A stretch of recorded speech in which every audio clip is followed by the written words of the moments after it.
Hi Cancer, welcome to your reading. This is for Sun, Moon, Rising, Venus. And if this video doesn't resonate, then that's completely fine, as I always say. So you can do check the description for what I usually say at the start. I don't really like long intros, I try to keep it as short as I can. You have here the Ace of Swords, the Hierophant, the Eight of Wands, the Nine of Swords. It looks negative, but don't worry about that. It's not a negative indicator in. And I'll get to it later. And then the Hanged Man at the top of the deck, you have the Knight of Wands. So this reading is for a what if situation with your crush or with the person you have in mind. It's not specifically for twin flames or soulmates, unless you believe that your crush is your twin flame or your soulmate.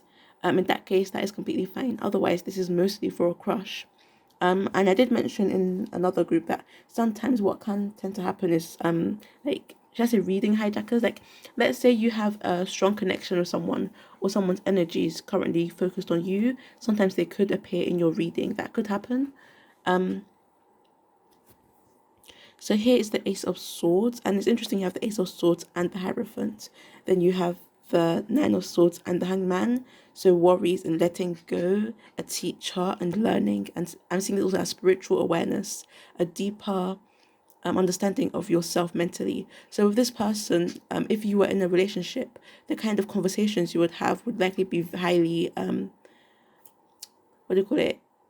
It teaches you more about yourself, and it gives you more, you learn more about the world around you from this person. So maybe you learn more about for example, more about maths. You learn some interesting facts.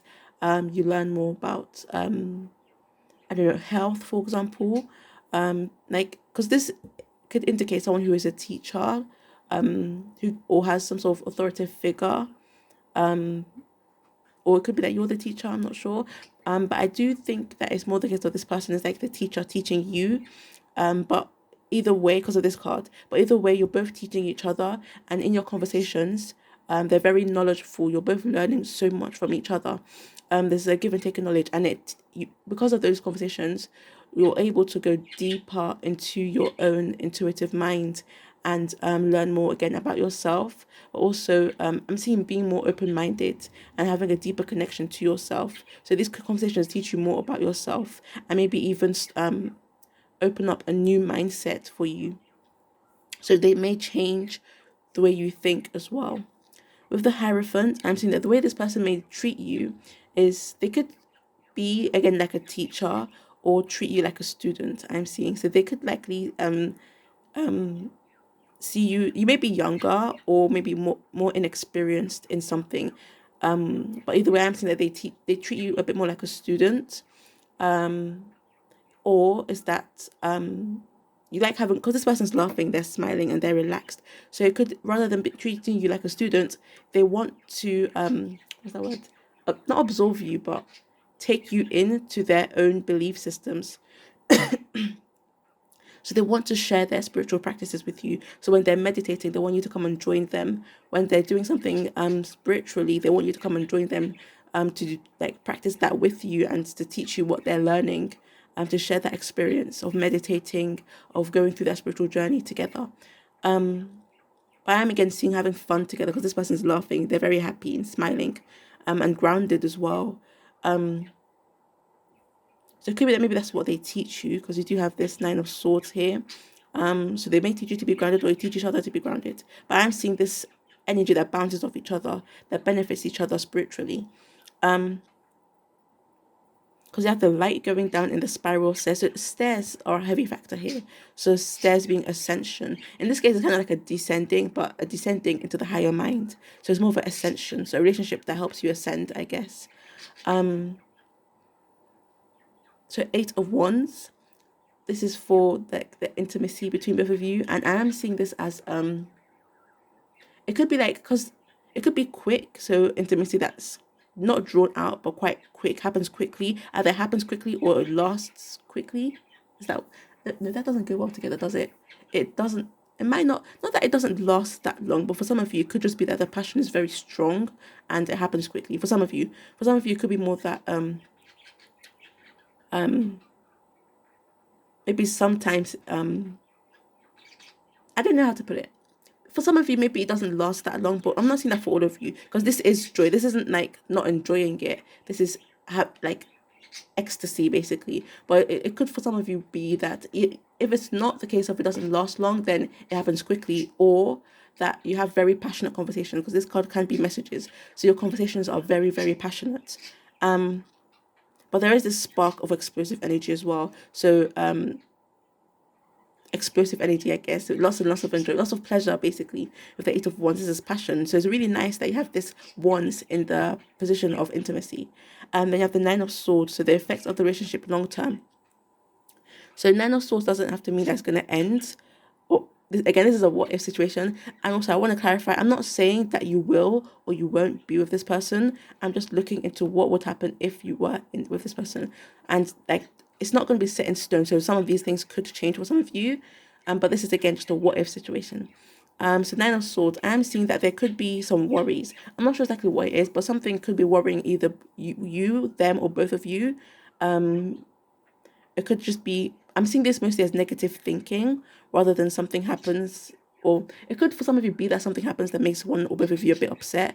But I'm seeing this Nine of Swords mostly as, again, this is someone who is dreaming or imagining the worst.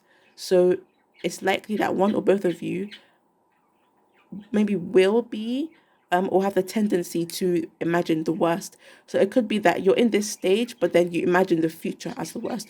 It doesn't have to be that the future is the worst, but you imagine it as the worst, even if you're not currently in that long-term stage of this person. You can't help imagining it, or they can't help imagining it as something bad's gonna happen in the relationship. So imagining all the negatives that could go wrong, imagining all the negative things that they could do or that you could do, depending on who has this energy. So maybe feeling like maybe they're being unfaithful, or being worried that they're gonna not like something about you, for example. So there's a heavy sense of worry about the future. So either worry in the future or about the future. Either way, there's a heavy sense of being worried.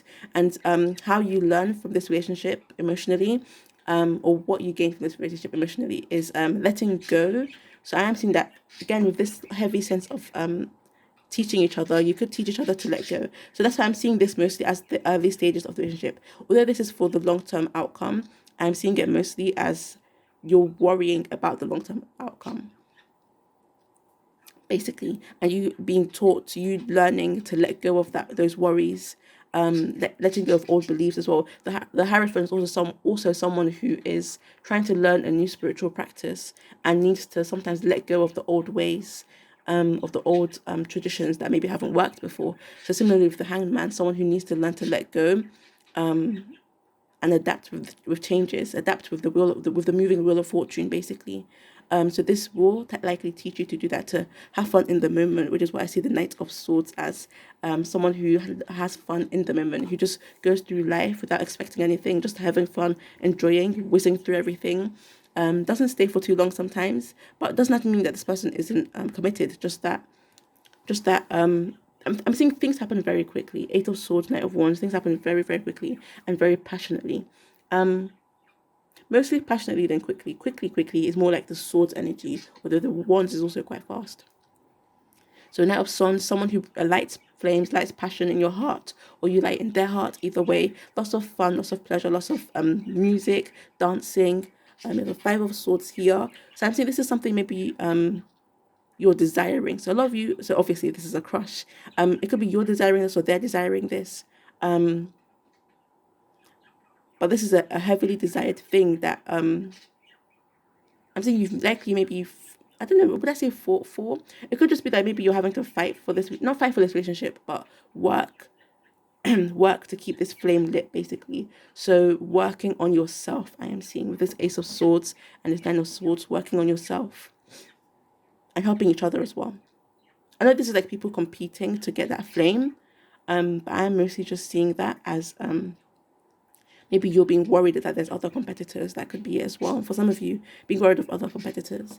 Five of Pentacles there, so loneliness, worrying, not realizing that you are the key to unlocking the path with these two stairs here. So that's this energy, the Five of Pentacles. Then you have Four of Wands under the deck. So again, partying, having fun. This is usually like twin. I think is it twin flame indicator, I believe. But anyways, I am seeing this mostly as having fun, enjoying, not worrying too much about anything really. Not maybe not even worrying about consequences. Um, and also maybe traveling to maybe quite doing things you maybe don't usually do and having fun and traveling a lot as well. Some family gatherings too. Then under that you have the Ten of Swords.